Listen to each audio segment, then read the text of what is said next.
नमस्कार, खबरों की खबर में आपका स्वागत है। आज हमारे साथ जुड़ गए हैं एक विशेष अतिथि। आप भारत सरकार में प्रमुख वैज्ञानिक सलाहकार हैं, प्रोफेसर के विजय राघवन। आपका बहुत बहुत स्वागत एनडीटीवी इंडिया में।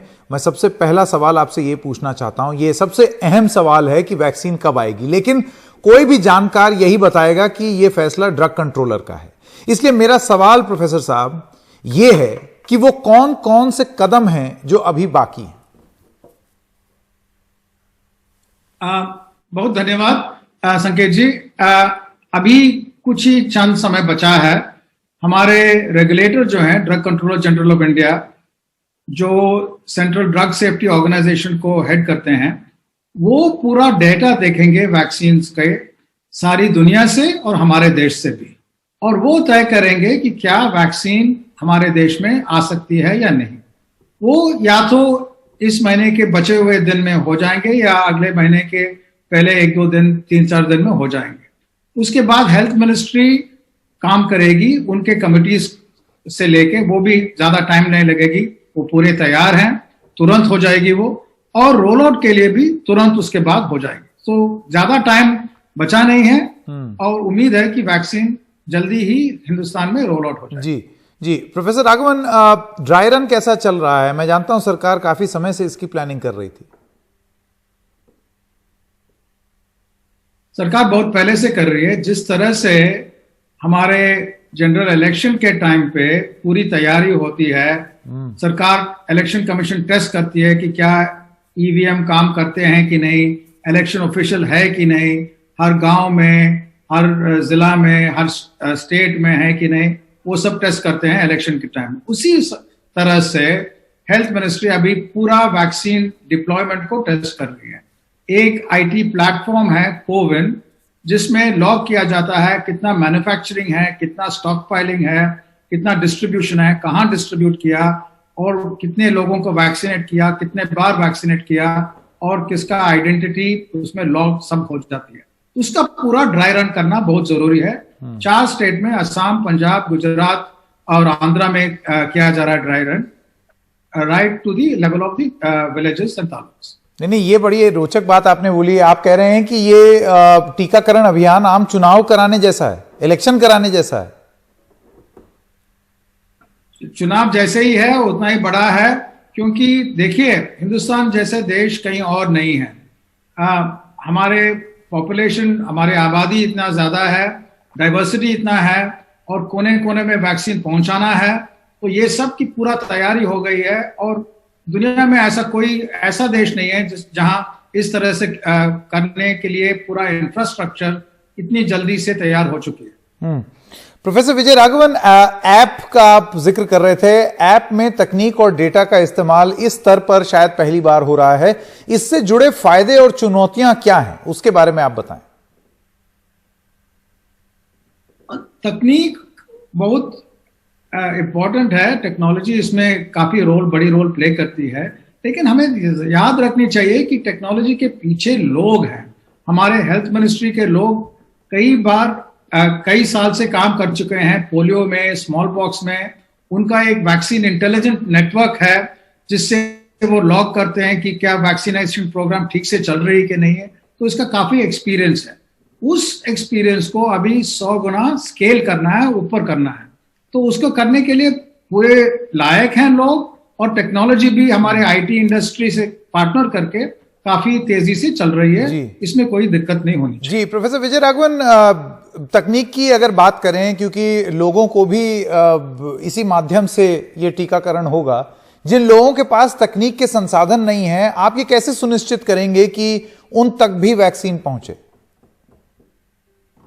उसमें कोई बिल्कुल दिक्कत नहीं होगी। जिस तरह से आपको, जैसे इलेक्शन में अगर वोट करना हो, आपको फोन की जरूरत नहीं है, आपको आइडेंटिफाई करना है, इलेक्टोरल रोल में होना चाहिए, बस। उसी तरह से ये भी किया जाएगा। कई तरह से किया जा सकता है, जो इलेक्टोरल रोल्स में हैं, जो नहीं हैं, जो कि कहाँ रहते हैं, सबको मिलेगी, कोई दिक्कत नहीं है। जिनको पास फोन है उनको फोन से लॉग किया जाएगा, जिनके पास फोन नहीं है और भी तरीके हैं, कोई दिक्कत नहीं। ये एक सवाल मैं पूछना चाहता था प्रोफेसर विजय राघवन, वैक्सीन से संबंधित क्या सभी इंतजाम कर लिए गए हैं, जैसे कोल्ड चेन का प्रबंध और क्वांटिटी भी? इसमें भी क्योंकि वो कोई वैक्सीन है जैसे कुछ हैं जिनका -70 या -20 टेम्परेचर की जरूरत है, दूसरों की रेफ्रिजरेटर की टेम्परेचर की जरूरत है। ये सब हमारे देश में उपलब्ध करना कोई खास बात नहीं है। स्केल बहुत बड़ा है, लेकिन वो स्केल के अनुसार पूरा करने में कोई दिक्कत नहीं है। अभी जो आने वाली है वैक्सीन, जैसे ये एस्ट्राजेनेका, ऑक्सफोर्ड और सीरम इंस्टीट्यूट की, उसका कोल्ड चेन की इतनी भारी रिक्वायरमेंट नहीं है। लेकिन और वैक्सीन बाद में जो आएंगे उनका हो सकता है कि ऐसा रिक्वायरमेंट। याद रखना चाहिए कि हम देश में हवाई जहाज चलाते हैं, मोटर कार चलाते हैं, ट्रक चलाते हैं, बैलगाड़ी चलते हैं, पैदल चलते हैं, तो तरह तरह के ट्रांसपोर्ट है। उसी तरह से हर तरह के ट्रांसपोर्ट के लिए अलग अलग रिक्वायरमेंट है। उसी तरह के वैक्सीन का भी है, वो पूरा किया जा सकता है, कोई दिक्कत नहीं। ठीक है प्रोफेसर विजय राघवन, क्या नए, अब थोड़ा यूके स्ट्रेन के बारे में बात करें, क्या ये जो नया स्ट्रेन है वो अपने आप एक नई चुनौती पैदा करके लेके आ रहा है? क्योंकि सरकार की प्रेस कॉन्फ्रेंस से तो यही लगा। और एक सबसे बड़ा सवाल, ये जो वैक्सीन बन रही है, क्या ये अलग अलग म्यूटेशन और स्ट्रेन से लड़ पाएगी? बिल्कुल बिल्कुल वही किया गया है। ये वैक्सीन जो हैं एक वायरस के कोट पे एक प्रोटीन है, वो स्पाइक प्रोटीन, उसके खिलाफ है। लेकिन उसके खिलाफ ना सिर्फ एक बुलेट है, 100-200 तरह के बुलेट बनाती है वैक्सीन। तो जब ये चेंज होती है, कुछ ही चंद जगह में स्पाइक प्रोटीन चेंज होती है, लेकिन बाकी जब सब जगह में चेंज नहीं हुई है, तो इससे वैक्सीन से कोई फर्क नहीं पड़ेगी, यही उम्मीद है। इसका पूरा टेस्ट अभी हो ही रहा है वैसे, क्योंकि इंग्लैंड में इसका फैलाव काफी ज्यादा है इस स्ट्रेन का, और वैक्सीन भी वहां चालू हो गई है। ये जल्दी ही पता चल जाएगा कि ये स्ट्रेन के खिलाफ वैक्सीन काम करती है, और पूरी उम्मीद है कि काम करेगा। नहीं, अगर ऐसा है, उम्मीद है, और आप कहते हैं कि इसको फैक्टर इन भी किया जाता है वैक्सीन बनाते वक्त, तो फिर इतनी चिंता की बात क्या है? फ्लाइटें बंद हो गई और मतलब देश विदेश में इसका जिक्र है। नहीं, चिंता करने की ये बात है, क्योंकि जब भी वायरस को जब हम दबाते हैं तो उस पर प्रेशर पड़ती है, कुछ चेंज ऐसा बने जिससे वो दबाव से निकल पाए। और ये वेरिएंट जो है एक उसका एग्जाम्पल है जो यूके में, और ये वायरस सारी दुनिया में फैल गई। तो और भी ऐसे चेंज आ सकते हैं, नए चेंज, या इस चेंज के ऊपर कोई और चेंज आ सकती है जिसमें प्रॉब्लम हो डिजीज के ट्रांसमिशन में, या उसके इंटेंसिटी में, या वैक्सीन के खिलाफ। इसका एक ही उपाय है कि साइंस वायरस के आगे चले और पूरा सैंपल्स को, जितना सैंपल सीक्वेंस करना चाहिए उसका सीक्वेंस देखें और चेक करें कि ऐसा कोई प्रॉब्लम नहीं आ रहा है। अगर प्रॉब्लम आने से पहले उसको रोकें। साथ साथ एक बहुत इंपॉर्टेंट चीज है कि हम अपने जो काम नागरिकों को जो करना है, जो मास्क पहनना है, दूर रखना है, हाथ साफ करना है, उसमें बिल्कुल कमी नहीं होनी चाहिए। क्योंकि जब ट्रांसमिशन ज्यादा बढ़ती है, तब उसका खिलाफ यही एक उपाय है हमारे पास, वैक्सीनेशन होते होते, वैक्सीनेशन के पहले और वैक्सीनेशन के बाद, कि ये सब चीज हमें करना चाहिए। यानी सारी देश को और सारी दुनिया को वैक्सीनेट करने में काफी टाइम लगेगा। हाँ, तो समय लगेगा, तो मास्क पहने रहिए, ये नहीं कि मास्क उतार करके अपना खुश हो जाएं कि भाई वैक्सीन आ गई। एक सवाल ये प्रोफेसर विजय राघवन है कि फर्ज कीजिए कोरोना से एक आदमी को कोरोना हुआ, वो उससे रिकवर कर गया, उसके शरीर में एंटीबॉडी भी आ गई, तो क्या वो इस नए स्ट्रेन की भी चिंता करे, या उसकी एंटीबॉडी इस नए स्ट्रेन से लड़ लेगी? वो जिस तरह से वैक्सीन प्रोटेक्ट करती है कोविड के अगेंस्ट, उसी तरह से एक बार आपको अगर डिजीज आ गई तो ज्यादातर आप प्रोटेक्टेड होंगे कुछ समय तक। लेकिन वैक्सीन का पूरा इफेक्ट काफी ज्यादा होता है, और हर इंसान पे उसी तरह के होता है ज्यादातर। लेकिन जब हमें रोग आती है, उसमें काफी फर्क पड़ता है एक इंसान से दूसरे इंसान तक।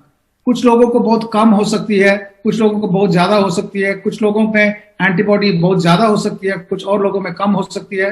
तो इसके जरा ख्याल रखना चाहिए। लेकिन फिर भी एक बार अगर आपको आ गया कोविड, दूसरे बार आने का चांस 6 महीने 1 साल के अंदर बहुत कम है। ठीक है, तो इसके बारे में डरने की कोई जरूरत नहीं। ये सुन के लोगों को बड़ी राहत मिलेगी आपकी ये बात।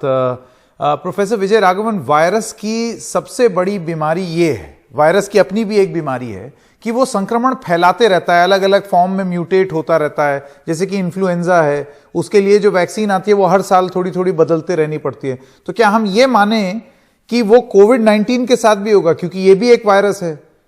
तो ऐसा तो नहीं कि मतलब चलें हर साल इंजेक्शन ही लगाते रहें? उसका जवाब अभी मालूम नहीं है। हो सकता है कि कोविड बदलेगी हर साल, लेकिन ऐसा अभी पूरा साफ नहीं है कि बदलेगी इन्फ्लुएंजा जैसे। लेकिन अगर बदलेगी भी, तब अगले बार अगले साल के लिए और हर साल के लिए वैक्सीन बनाना काफी सीधा काम है, उतनी मुश्किल काम नहीं है। जिस तरह से इन्फ्लुएंजा के खिलाफ बनाते हैं, उसी तरह इसके खिलाफ भी बना सकते हैं। तो उसमें खास दिक्कत नहीं होनी चाहिए। जी प्रोफेसर विजय राघवन हमारे साथ बने रहिए। एक छोटे से ब्रेक के लिए रुक रहे हैं। हम बात कर रहे हैं प्रमुख वैज्ञानिक सलाहकार भारत सरकार के प्रोफेसर के विजय राघवन से। यह चर्चा जारी रहेगी एक ब्रेक के बाद।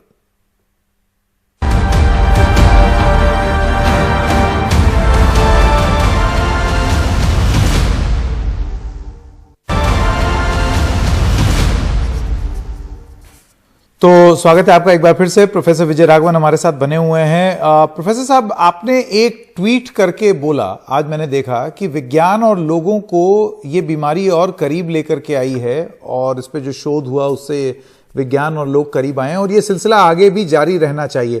क्या आप हमारे दर्शकों को ये इसका संदर्भ समझा पाएंगे? देखिए, अब तक 2019 में लोग मांगते थे कि विज्ञान का फल चाहिए हमें। अभी ये भी मांग रहे हैं कि हमें विज्ञान भी चाहिए।